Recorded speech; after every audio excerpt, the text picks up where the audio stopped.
89.5 con Jacqueline Callejas y Rubén Cantor.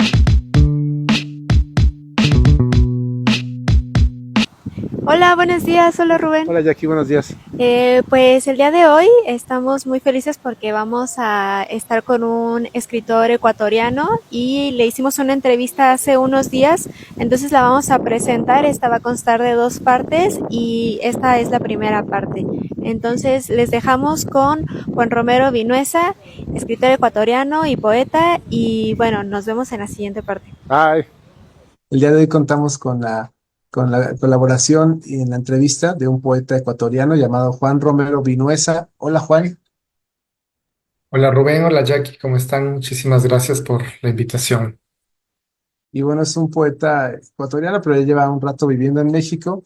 Entonces, pues yo lo ubico más por el mundo literario de Guanajuato y Guadalajara, pero bueno, para quienes no lo ubiquen, les voy a leer la semblanza antes de pasar a las preguntas.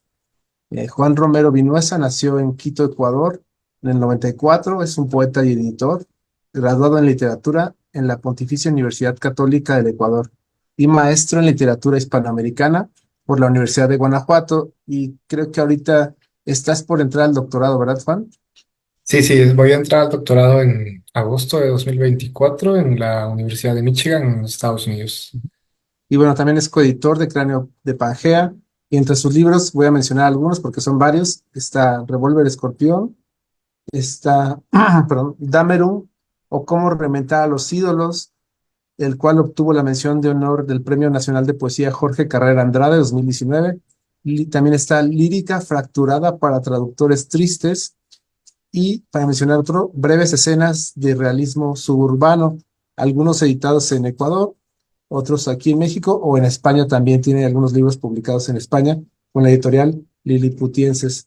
Entonces, ya aquí comenzamos con las preguntas. Hola Juan, buenos días. Pues para empezar nos gustaría que nos comentaras un poco sobre cómo describirías tu estilo. Pues creo que mi estilo ha tenido algún tipo de, no sé si la palabra correcta sea crecimiento, pero sí cambio. En un principio, como mencionaba Rubén, en Revólver Escorpión era un estilo mucho más disperso, muchísimo más irónico, más sarcástico. Después de mi segundo libro, que se llama 39 poemas de mierda para mi primera esposa, se convierte en un tipo de ironía y humor más cercana a la antipoesía sudamericana, sobre todo chilena. Tiene por ahí bastante vertiente. Y desde Dameron en adelante ha sido más un juego bastante intertextual, bastante transtextual, ¿no? Entonces, justamente en Dameron, como su nombre lo dice, pues ahí intento reinventar a los ídolos, entonces reinvento algunas poéticas, algunas escrituras, hago ejercicios como de ready-made, de copy-paste, de reinvención, de cambio. En mi cuarto libro, que es Lírica Fracturada para Traductores Tristes, trabajo un estilo un poco más estructurado, menos caótico, un poco más, digamos, con cuadrícula, si cabe decirlo así, está como mucho más fijo, pero el trabajo ahí es de romper el idioma, no o sea, fracturarlo, intentar fracturar este idioma. Y es también un ejercicio un poco neobarroco, heredero de algunas poéticas igual sudamericanas, de Chile, Argentina, Ecuador, Uruguay, ¿no? O sea, tiene por ahí bastante trabajo de eso. Mi siguiente libro, que se llama Breves Escenas de Realismo Suburbano, que es el que mencionó también Rubén. Este libro es interesante porque este libro lo escribí totalmente en México. O sea, este es el primer libro que fue escrito totalmente en México, entre Guanajuato y Guadalajara. Y la foto de portada la tomó mi esposa cuando fuimos a Querétaro. Entonces, la foto de portada de ese libro es una postal de Querétaro. Y ese libro justamente nace un poco de la experiencia de ciudad mía en otro país y tiene muchos cambios de temáticas que ya se dan un poco en lírica fracturada, pero se hacen más evidentes acá, sobre todo en el asunto de la paisajística, ¿no? Que creo que la paisajística mexicana me cambió bastante cuando estuve aquí en cuanto a temas, ¿no? Es decir, yo soy una persona que creció en una ciudad andina, alta, fría, con niebla, con lluvia. Y pues vivir en Guanajuato Chapala y Guadalajara, pues sí te cambia un poquito, ¿no? Porque es mucho más desértico, tiene otras figuras, otros climas, otro todo. Entonces eso cambia por ahí. Y también el último libro, que pues va a salir publicado en las próximas semanas o meses, se llama Pintura mal escrita, mi memoria, y es también un trabajo de reinvención transtextual de obras pictóricas de pintores ecuatorianos y también van acompañadas de algunos fragmentos o variaciones de otras obras artísticas, pueden ser musicales, pueden ser cinematográficas, caricaturas, danza, etcétera. Entonces, más o menos así, un resumen, intenté hacerlo lo más corto posible para que nos quede tiempo para otras preguntas, pero más o menos por ahí va lo que he venido trabajando. Y bueno, quiero preguntarte, Juan, ya bueno, quienes lean Damerum se podrán dar cuenta de muchas de tus influencias, de tus autoras y autores predilectos, pero quienes no lo han leído, ¿puedes mencionar algunas de tus influencias o quienes han de alguna manera moldeado el estilo de Juan Romero? Sí, pues ya te mencioné una, pues la antipoesía chilena, ¿no? Nicanor Parra es una de mis influencias fuertes. De hecho, hice un trabajo de tesis sobre Nicanor Parra.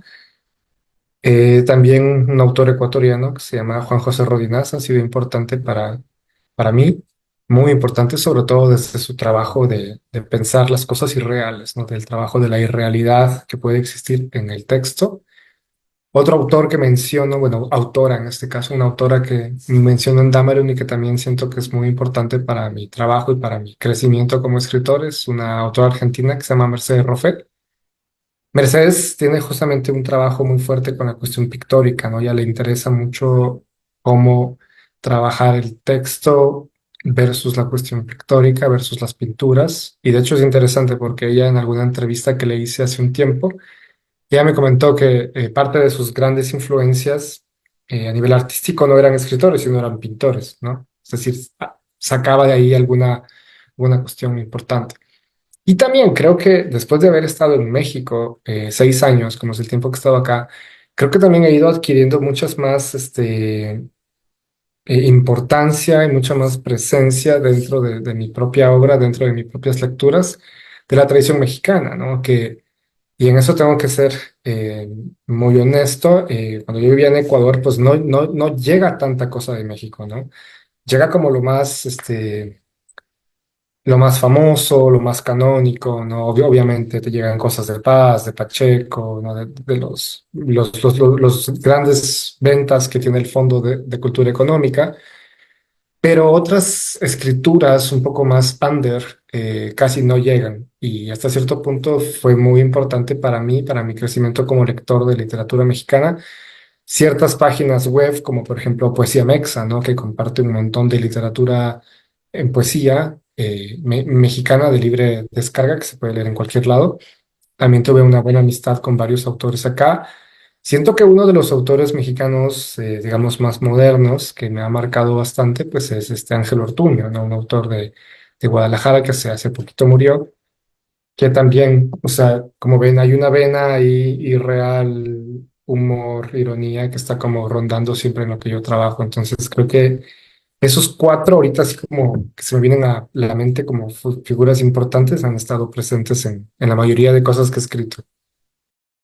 ¿Y tú consideras que hay aspectos de tu cultura ecuatoriana que se reflejen en tu escritura? Sí, sabes que en un principio cuando empecé con Revólver Escorpión, siento que había, como te dije, una presencia muy fuerte de la cuestión paisajística, ¿no? O sea, una cosa que me preocupa también como escritor a mí es los espacios, ¿no? Es decir, cómo los espacios se ven reflejados en tu escritura. De hecho, justamente mi tesis de maestría que la hice en la Universidad de Guanajuato, yo comparé el trabajo poético de un autor ecuatoriano y un autor mexicano. El ecuatoriano se llama Ramiro Oviedo y el mexicano se llama Ricardo Castillo. Entonces, y lo que yo intenté comparar era cómo ellos trabajaban la cuestión urbanística de sus ciudades respectivas en su obra, ¿no? Y creo que una parte que se nota mucho de lo que yo he trabajado en mi obra como de la cuestión ecuatoriana es una parte del paisaje, ¿no? El paisaje de Quito específicamente, como les decía, pues nublado, frío, gris.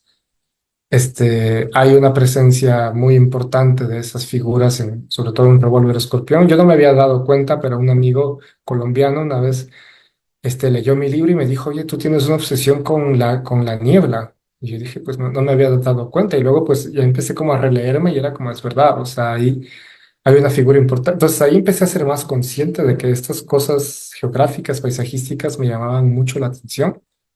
Y como te digo, en este libro Lírica Fracturada, que también escribí quizás un 70% de ese libro en México, hay un cambio de la paisajística, ¿no? Empiezo a ver desiertos, empiezan a ver cactus, empiezan a ver sopilotes, empiezan a ver ciertas cosas que había en Guanajuato y en Guadalajara que en mi país no había. Entonces sí, esa parte hay una sección importante y también creo que otro de los asuntos de cómo mi país se ve reflejado en mi obra es también una cuestión de identidad que tenemos mucho los ecuatorianos. No sé cómo lo vean ustedes, mexicanos, sobre México. Pero los ecuatorianos tenemos una cosa y es que odiamos Ecuador un montón y le amamos de la misma manera, ¿no? Es decir, si nos dan la opción de elegir nacer en otro país, probablemente diríamos vamos, ¿no? Pero a la semana nos vamos a arrepentir. Y hay una cuestión ahí interesante de esta, como les llamo, como les estoy diciendo, de la identidad, porque hay